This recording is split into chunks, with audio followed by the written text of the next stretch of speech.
कारण क्या है? परीक्षित जी को श्राप मिल गया है। परीक्षित जी एक दिन जा रहे थे, नगर भ्रमण छिपकर कर रहे थे। उन्होंने एक से मेरे पिता का तिरस्कार हुआ है, ऐसे ही तक्षक सांप आकर 7 दिन के अंदर परीक्षित को डस लेगा।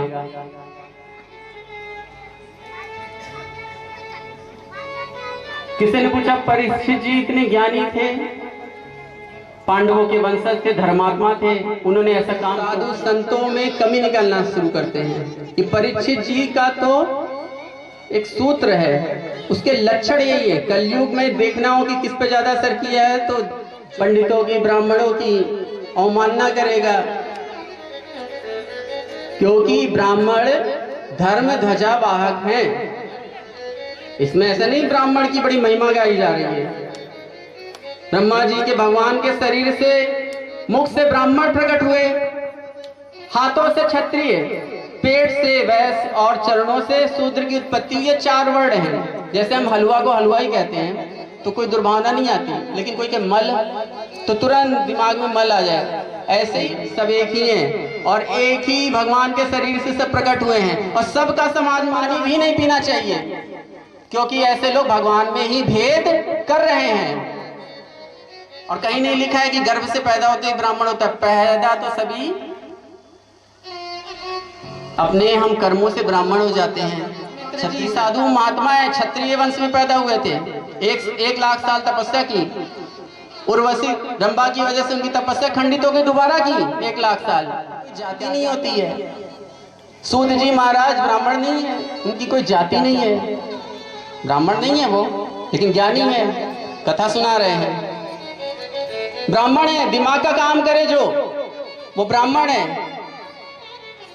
और क्षत्रिय, ये हाथों से क्षत्रिय उत्पन्न हुए हैं। हमें कोई मारता है तो सबसे पहले हाथ आगे कर लेते हैं, हम कोई सर पे मारे हाथ बचाते हैं, पेट पे मारे हाथ बचाते हैं, पैर पे कोई मारे तो हाथ ही आगे आके बचाते हैं। कौन बचा रहा है? क्षत्रिय। तो ये 4 वर्ण तो हमारे शरीर में ही है।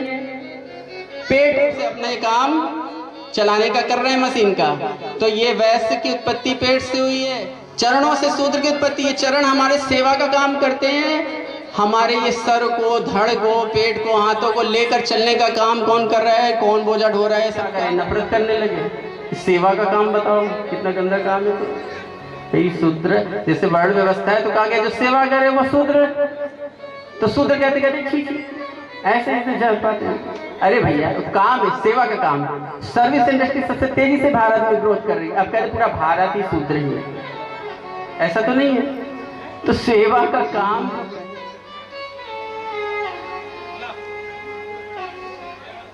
अब ये कथा परीक्षित जी ने 7 दिन के अंदर सुखदेव जी ने उन्हें सुनाई है। उस कथा की ही चर्चा है, तब से चल रही है।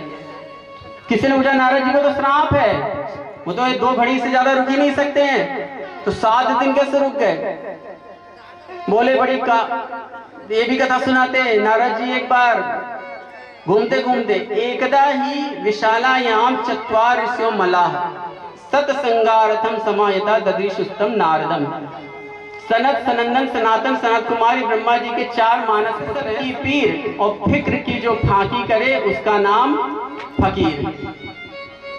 नारद जी से पूछा कि भाई बताओ, इतना परेशान होकर कहाँ जा रहे हैं? नोचिदम वद कारणम, क्या क्या कारण क्या है, ऐसे परेशान होकर कहाँ जा रहे हो?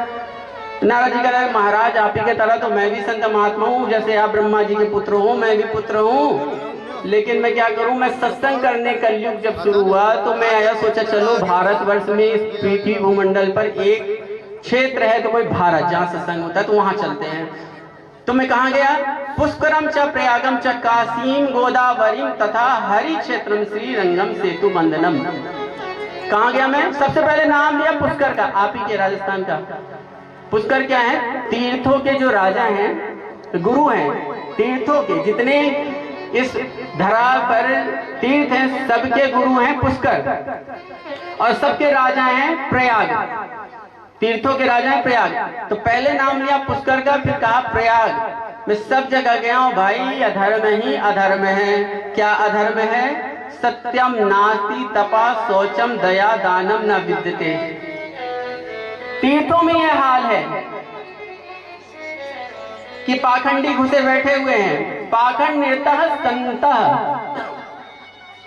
तीर्थों में सबसे ज्यादा साधु महात्मा संत हम लोग को कहाँ मिलते हैं? तीर्थों में मिलते हैं। और तीर्थों में सबसे ज्यादा पाखंड हो गया है। वो सत्संग करने सबसे पहले तीर्थ में ही गए।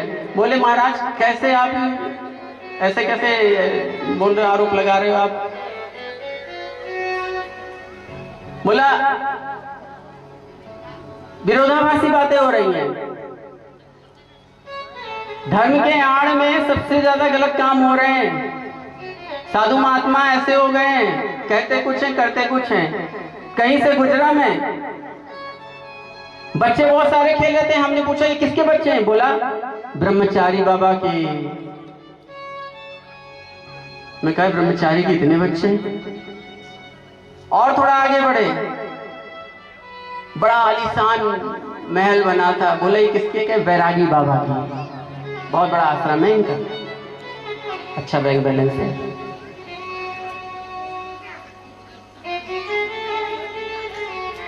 और सबसे ज्यादा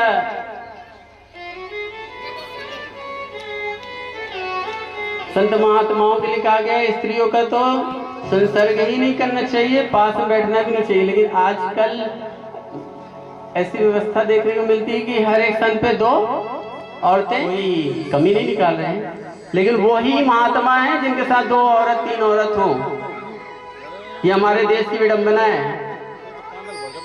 तो कलयुग का ऐसा प्रभाव दिखा नारद जी को। क्या कह रहे हैं कि सत्यम नास्ति तपा शौचम दया दानम न विद्यते पाखंड निर्ता संता। पहले आक्षेप संतों पर ही किया है। और जितनी अभी किसी और को कह देते हैं भला हमें जातिवादी है इसलिए ऐसे कहा जा रहा है, तो संतों के लिए कहा गया कि संत पे ही उंगली उठा दी नारद जी ने। उसके बाद कहा गृहस्थों को। गृहस्थों का फिर मैंने कहा कि संत ऐसे हो गए तो कहाँ चले? गृहस्थों के पास चलते हैं, वहां पर चलो। बड़े बड़े अब तक हुए हैं गृहस्थ, अम्बरीश जी और बड़े बड़े दानी महात्मा मानधाता जैसे। तो वहां तो और भी दिमाग खराब हो गया उनका। क्या देख रहे हैं? तरुणी प्रभुता गेहे। घरों में स्त्रियों का राज है, स्त्रियों का राज है। स्त्रियों की निंदा नहीं हुई है। उन्होंने कहा स्त्रियों से बिना पूछे घर में कोई काम नहीं होता है। जैसे धर्म के क्षेत्र का व्यक्ति ही बता सकता है कि धर्म क्या करना चाहिए और क्या नहीं करना चाहिए, लेकिन जिसका जो काम वो ना बताए, कोई और ही सारी जिम्मेदारी ले ले। घर में स्त्रियां पूजनीय है, आदरणीय है, सम्माननीय है, घर की लक्ष्मी है, लेकिन वो भी बताएं कि धर्म ये होता है, धर्म वो होता है। आजकल पतियों को ज्ञान सब एक ही जगह से मिलता है। इसका मतलब ये नहीं है पत्नी किसी की स्त्री का सम्मान। स्त्री तो सदा पूजनीय है। हमारे यहाँ देवी कही जाती हैं, किसी और देश में कही गई है क्या? देवी कही जाती है। पिता को कभी देवता सुना है कि पिता देवता फलाना? नहीं, देवी ही कहा जाता है। देवी है साक्षात। जिसके घर में स्त्रियों की इज्जत नहीं होती है, सम्मान नहीं होता, उसके यहाँ से लक्ष्मी चली जाती है रूठ कर। जो लोग अपनी पत्नी का सम्मान नहीं करते हैं, अनादर करते हैं, रुलाते हैं अनायास, वहां से भी लक्ष्मी चली जाती है रूठ कर। माताओं का तो हमारे यहाँ इतना सम्मान है। कहा गया है कि कोई स्वामी हो जाए, सन्यासी हो जाए, वैरागी हो जाए, दंडी स्वामी हो जाए, दंडी स्वामी साक्षात भगवान कहा जाता है। लेकिन अगर वो किसी को प्रणाम नहीं करता है, दंडी स्वामी है तो दंडी स्वामी को सब प्रणाम करते हैं, लेकिन अगर दंडी स्वामी की माँ सामने आ जाए तो दंड रखकर उसके दंडवत करना चाहिए। ये व्यवस्था है पुराणों में, ऐसी महिमा है। पिता के लिए नहीं लिखा है, ऐसी महिमा है। तो स्त्रियों से, अरे भैया ये जिसने वैरागी हो वो तो माया को लात मार दे, बात अलग है, लेकिन जिसने पत्नी को माया ही समझो, माया को लात मारा तो लक्ष्मी भी गई। तो लक्ष्मी किसको नहीं चाहिए? लक्ष्मी सबको चाहिए, और जिसको लक्ष्मी चाहिए उसको चाहिए कि पत्नी का सम्मान करे, सब बात माने, लेकिन सब बात माने लेकिन जिसकी वो विशेषज्ञ हो उसका आदर करे, सम्मान करे, मान रखे। जैसे धर्म के लिए अगर कोई चीज कही गई है कहीं, उसको महात्मा संत आपको बता रहे होंगे कोई चीज, वहां ज्ञानी आपकी पत्नी नहीं है। इसलिए नारद जी ने कहा कि कलयुग में तरुणी प्रभुता के है सारे, सारे काम घर में औरतों से पूछ के होते हैं। और धर्म से जोड़कर कहा है, गृहस्थी से जोड़कर नहीं कहा। कहीं कथा हो रही थी, किसी ने कहा कुछ माताएं थी, बानी महाराज बोल रहे थे कि बताओ औरतों से पूछकर घर चलता है, बताओ ये तो महिला विरोधी है। अरे मर्म समझो बात का, महिला विरोधी कौन हो सकता है? ये पूरी प्रकृति ही मालकिन है। राधा रानी भगवती काली का ही सारा कुछ है, करा धरा व्यवस्था। तो यहाँ अगर किसी को कुछ चाहिए संसार में तो किसी सूरत में माया तो छोड़ ही नहीं सकता। माया नहीं छोड़ सकता तो वो स्त्री का सम्मान भी उसे नहीं छोड़ना चाहिए। जिसने जिंदगी भर स्त्री का अपमान किया हो, विवाह के बाद की बात नहीं, पहले भी हम लोग, हमारे यहाँ है, मनुष्य का स्वभाव है, हार्मोन्स का कुछ भी असर है, लेकिन जो भी विवाहेतर भी जो व्यवस्था है, कोई संबंध है आदि, वो आप लक्ष्मी का अपमान कर रहे हैं, दूषित कर रहे हैं। कभी भी स्त्री को समान या खिलौना नहीं समझती, वो साक्षात देवी है। कोई भी हो, काली मोटी पतली, उससे कोई मतलब नहीं, वो साक्षात देवी है। आपको अगर घर में लक्ष्मी चाहिए तो नारी का सम्मान करिए। जिसने नारी का सम्मान किया है, लक्ष्मी उसकी हमेशा ही पीछे रहती है। और दरिद्रता का सबसे बड़ा कारण यही है। लोग पूछते हैं हम इतना काम कर रहे हैं, ये वो दुनिया भर की पूजा पाठ सब करा लिया, मैं तो ये लक्ष्मी नहीं आ रही, बहुत गरीबी है, मैं कहाँ से आएगी? आपको जवानी का जोश चढ़ा, आपने सारे गलत काम किए, उल्टे सीधे, इतना अपमान किया, दूषित किया। यहाँ वहाँ लक्ष्मी, स्त्रियां साक्षात भगवती हैं। हमारे यहाँ बचपन से ही पूजी जाती हैं। घर में बेटी को लक्ष्मी कहा जाता है, बहू को लक्ष्मी कहा जाता है। अरे तो विरोधाभास कहाँ है? सब कुछ तो स्पष्ट है, फिर भी इतनी बात, इतनी सरल बात भी हम लोग की इतनी मोटी बुद्धि है, नहीं घुसती है। हम लोग नारी का ही सम्मान नहीं कर रहे हैं। जिस इंसान को चाहिए घर में लक्ष्मी, उसके लिए सबसे आसान काम है वो लक्ष्मी रूपी अपनी लक्ष्मी का पूजन करे। बहन, बेटी, माँ, और तो क्या, इससे भी अन्य जो भी हैं स्त्रियां, वो सब साक्षात लक्ष्मी हैं। तो लक्ष्मी का आदर करें, सम्मान करें, कभी हाथ नहीं उठाएं, कभी मारे नहीं, और कभी भी यातना ना दें। लक्ष्मी आपको कभी नहीं रुकेंगी। आप दुनिया के सारे प्रयास कर लो, व्यासपीठ से बोल रहा हूं मैं, कभी भी आपने मारा है, पीटा है, आपकी लक्ष्मी आपको साथ नहीं देगी। लक्ष्मी साक्षात आपकी बगल में बैठी हुई है। लेकिन नारद जी कह रहे हैं तरुणी प्रभुता गे है सारे, तरुणी प्रभुता की है सारे में। गृहस्थों में गया, वहां तो औरतों का राज चल रहा है। तो क्या, क्यों कहा ये चीज? क्या नारद जी को नहीं पता है कि लक्ष्मी तो साक्षात है स्त्री होती है? उन्होंने कहा जो लक्ष्मी के रूप में कलयुग आ जाता है कभी कभी, वो तो कहीं भी आ जाएगा। कलयुग तो सोने पे ही सवार हुआ। तो स्त्रियां जब धर्म से विमुख करती हैं, कोई महात्मा आपको बताए फलाना चीज करना, वो कहते नहीं नहीं ऐसा मत करो, ये गलत है, मैं बताऊंगी तुमको। धर्म कहता है कि माता की सेवा करो, पिता की सेवा करो, अपने परिजनों का भी ख्याल रखो।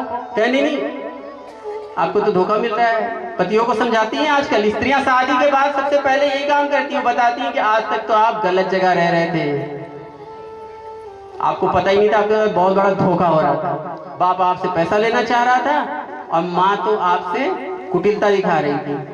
अब मैं आ गई हूँ, मैं सब बताऊंगी सही सही, कौन सही है कौन गलत है। तो शादी विवाह हुआ 27-28 उम्र, तब तक पता चला अब तक तो धोखा हुआ था। अब सही औरत आ गई है, वो बताएगी सही चीज सब। तो ऐसे धर्म से जब विमुख करे, तब के लिए नारद ने कहा है, नारद जी महात्मा हैं, ब्रह्मा जी के पुत्र हैं, भगवान के परम प्रिय हैं, उनकी बात में कोई खंडन और द्वेष नहीं देखना चाहिए। और जो संत महात्मा इसकी ठीक तरह से व्याख्या नहीं कर पाते हैं, उसमें उनका दोष नहीं है, क्योंकि लिखा ही ऐसे है, तरुणी प्रभुता गेहे सारे, कि घर में स्त्रियों का राज है। और वो कर रहे हैं बात क्यों? सत्संग से जोड़कर। यानी अगर आपको सत्संग आपकी धर्मपत्नी नहीं करने देती, संत महात्माओं का सम्मान नहीं करने देती है आपकी पत्नी, आपके धर्म, माता पिता भाई बंधु इत्यादि से जुड़े जो धर्म है, समाज से सरोकार है जो, वो नहीं करने देती है, तब के लिए बात हुई है कि तरुणी प्रभुता गए है सारे। अन्यथा तो स्त्री साक्षात लक्ष्मी है, कभी भी किसी को अपनी पत्नी का, अपनी बहन माता का अनादर नहीं करना चाहिए।